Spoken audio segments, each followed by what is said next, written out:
Your listener doesn't need to hear this. 9 out of 10 times, they're probably doing just fine. And 1 out of 10 times, there's no reason to start a podcast out with a bummer. So just get that out of your language. Get that out of the beginning. Most hosts never achieve the results they hoped for. They're falling short on listenership and monetization, meaning their message isn't being heard and their show ends up costing them money.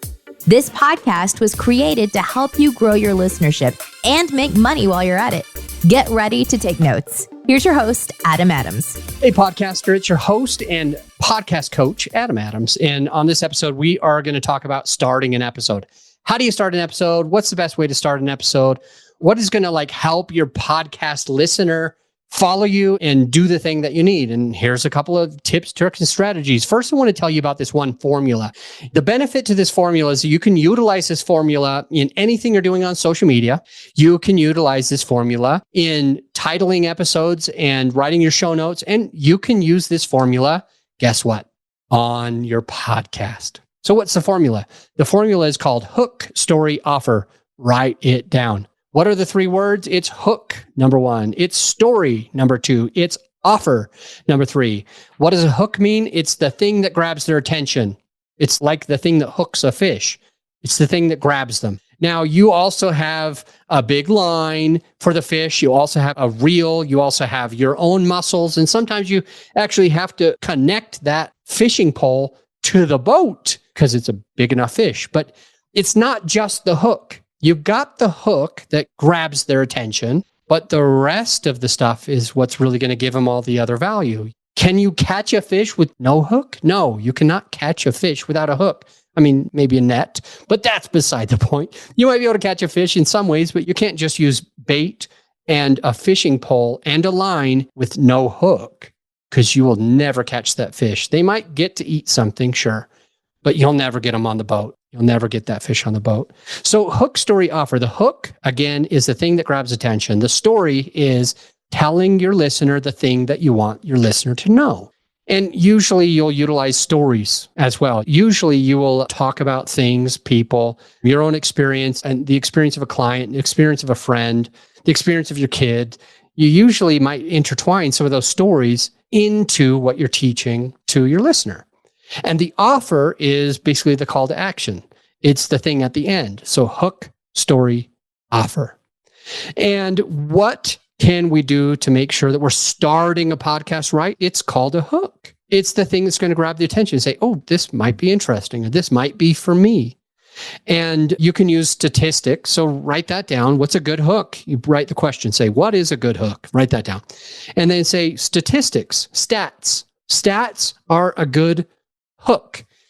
Did you know that 37% of doctors lose their money within 3 years of retirement? Okay, by the way, I don't know if that's a real stat. I literally just made that up, like 98% of stats that are made up. But the point is, when I say, did you know that 38% of doctors lose their money within 3 years of retirement?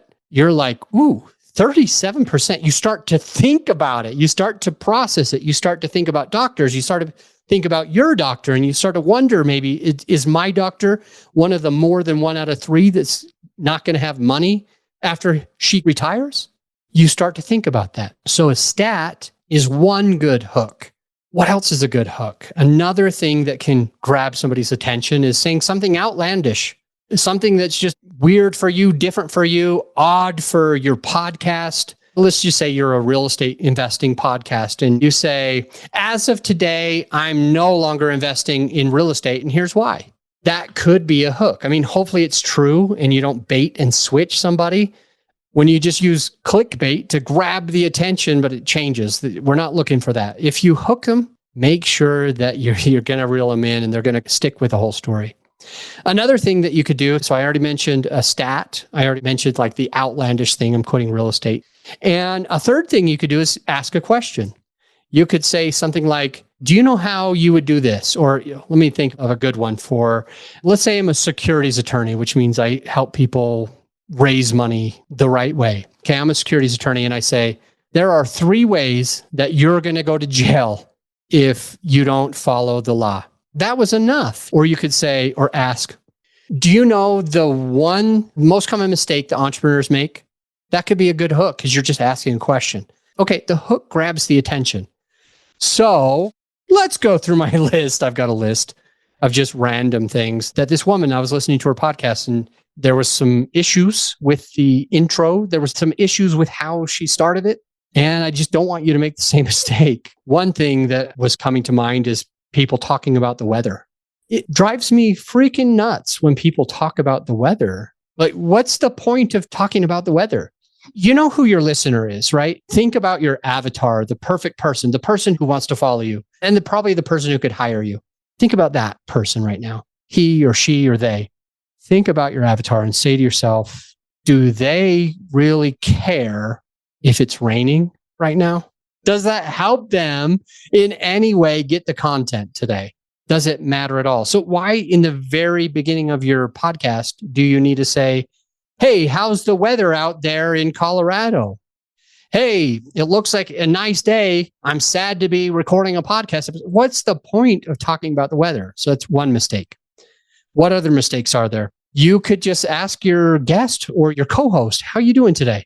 I'm sorry, you care how they're doing today. It benefits the relationship with you and that person to ask them, but ask them how they're doing before you push record, because your listener doesn't need to hear this. 9 out of 10 times, they're probably doing just fine. And 1 out of 10 times, there's no reason to start a podcast out with a bummer. So just get that out of your language. Get that out of the beginning. So stop talking about the weather. Stop talking about how are you doing today? And stop saying, welcome to the show. So she says, hey, Amanda, welcome to the show. It's like, okay, when you say, listen to me and hear me out, be with me for a second. When you say, welcome to the show, and you pause, what happens? Well, the other person doesn't know what to do with all that time that they think you're trying to turn over. They don't just say, thank you. Almost never does Amanda say, thank you. Almost never does the just say, thanks for having me. They'll usually be like, oh yeah, I'm so glad to be here. And thank you for doing this thing. And they go through lots and lots and lots of stuff. Another way. Okay. So let me repeat that. Don't just say, how you doing? How are you today?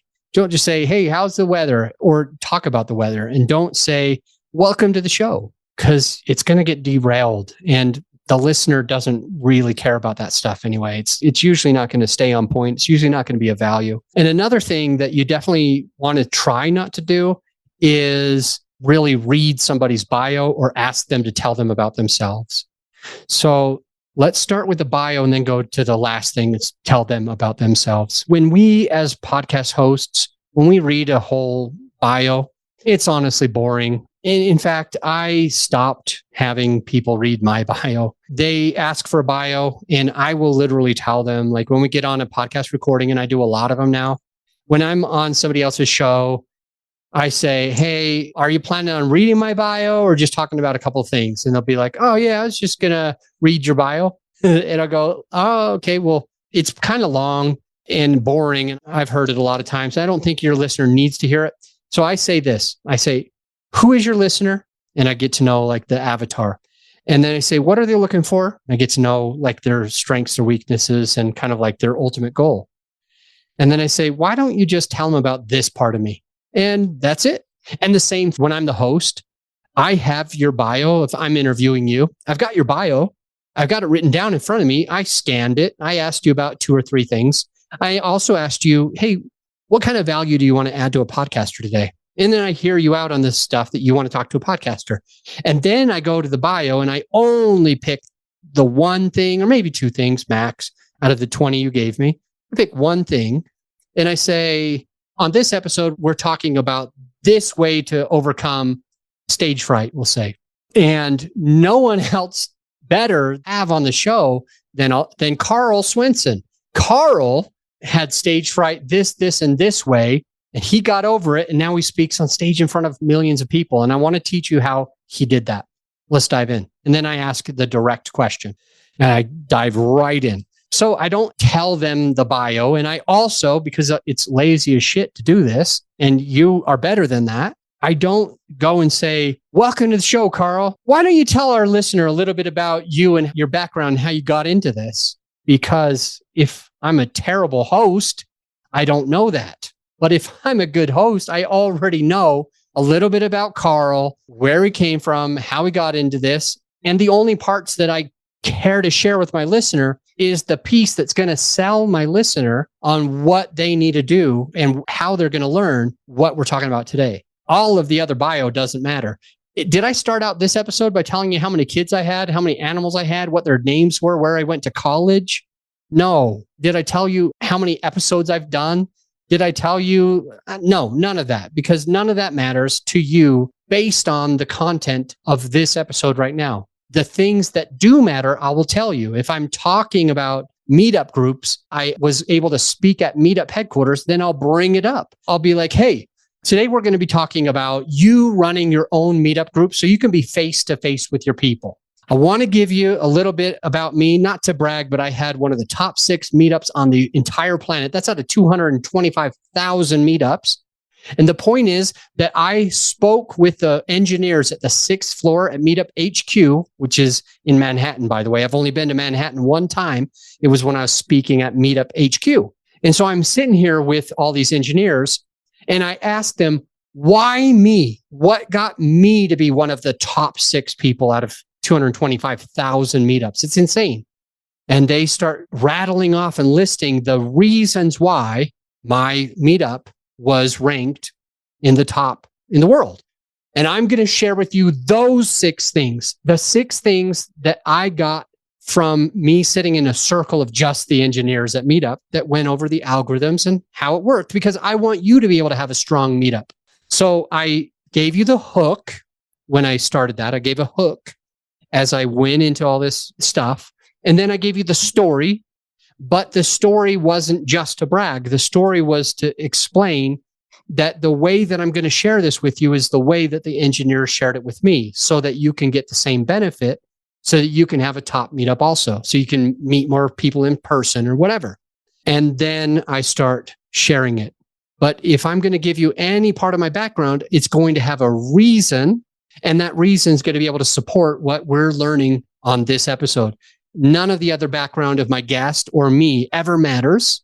Only the stuff that will sell you to be able to support you and make you excited about and give you the takeaways for. Thank you for checking this episode out. I will like to ask you one quick thing. If you have been listening to this podcast for a little while, if you've been checking it out and you enjoy it, and also if you hate it, would you do me a favor and give me an honest written review? Go to Apple iTunes if you can, and take the 1 or 2 minutes it's going to take and tell me what you love and what you hate. If I deserve 2 stars, then give me the 2 stars and write why. Tell me what you loved, what you didn't love, what I need to do more of, what I need to be doing less of. I'm going to read that review. I'm going to understand that review, and I want to be able to give you the value that you're looking for. So regardless if it's good or bad, give me the honest feedback as a written review, hopefully on Apple. And also, I'll see you on the next episode.